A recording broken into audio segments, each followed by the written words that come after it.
ఇట్లా ఉంటే టీచర్ల బదిలీలు ప్రమోషన్లు ఇయాల్టీ నుంచి గ్రీన్ సిగ్నల్ ఇచ్చిన రాష్ట్ర సర్కార్ గుడ్ న్యూస్ అని చెప్పుకోవాలి టీచర్స్ అందరికీ. షెడ్యూల్ రిలీజ్ చేసిన విద్యాశాఖ మల్టీ జోన్ 1లో 15, మల్టీ జోన్ 2లో 23, 18,495 మంది టీచర్లకు పదోన్నతులు, 40,000 మందికి బదిలీలు జరిగే అవకాశం, టెట్తో సంబంధం లేకుండా ప్రమోషన్లు. ఇది 5వ షెడ్యూల్లో పండిట్లు పీఈటీలు అప్గ్రేడేషన్స్ కూడా ఉండబోతున్నాయి. పండిట్ల పీఈట్ల అప్గ్రేడేషన్ ఉంటది, మంచిగా వాళ్ళకు గిట్లుంటదా అండి గట్లుంటదా అండి గ్రేడ్ 2 అండి అని చెప్పేసి హౌస్ బదిలీలు కూడా ఇవ్వని రాష్ట్ర సర్కార్ అంతకుముందు ఉండే రకరకాలుగా వేసిండు కాక వేసి ఆగం చేసి అక్కడ ఉపాధ్యాయులు వాళ్ళ టీచర్లు ఉంటే గురువులు మంచిగా నేను దండం పెడతా కాలు మొక్తా అట్లా అంటాడు, లాస్ట్కి వస్తే గురువులకే పంగనామం పెట్టిండు. కాబట్టి ఇప్పుడు క్లియర్గా వాళ్ళకి సంబంధించినటువంటి ప్రమోషన్లు కానీ 10 సంవత్సరాలుగా ప్రమోషన్లు లేవు, తర్వాత బదిలీలు లేవు, వాళ్ళు రకరకాలుగా ఇబ్బంది పడతా ఉన్నారు టీచర్లు.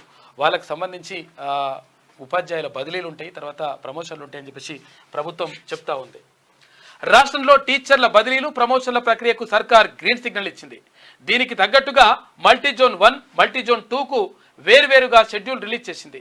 గతంలో కోర్టు కేసులతో ఎక్కడైతే బదిలీలు ప్రమోషన్ల ప్రక్రియ ఆగిపోయిందో మళ్ళీ అక్కడి నుంచి ప్రారంభించేందుకు చర్యలు చేపట్టింది. ఈసారి టెట్తో సంబంధం లేకుండానే ప్రమోషన్లు ఇవ్వనున్నట్లు ప్రకటించింది. ఇక టెట్ ఉండాలని చెప్పేసి ఒకటి అంటా ఉన్నారు. అయితే చాలా సీనియారిటీ ఉన్నటువంటి టీచర్లకు మళ్ళీ టెట్ అంటే టీచర్ ఎలిజిబిలిటీ టెస్ట్ అని చెప్పేసి మధ్యలో తీసుకొచ్చింది. తీసుకురావడానికి కారణం ఏంటంటే ఒకసారి అది ఏది డిఎస్సి పెడితే డిస్ట్రిక్ట్ సెలక్షన్ కమిటీ పెడితే అందులో శ్రీకాకుళం జిల్లాలో ఒక అభ్యర్థికి 7 మార్కులు వచ్చినాయి. ఆయన రిజర్వేషన్ ప్రకారం ఆయనకు టీచర్ జాబ్ వచ్చింది. ఎందుకంటే అక్కడ అభ్యర్థులు లేరు, అట్లా అయ్యింది. కాబట్టి టెట్ అనేటువంటిది పెడితే కొంతవరకు ఫిల్టర్ అవుతారు, ఫిల్టర్ అయ్యి అంతో ఇంతో చదువు వచ్చిన వాళ్ళు వస్తారని చెప్పేసి టెట్ పెట్టినరు.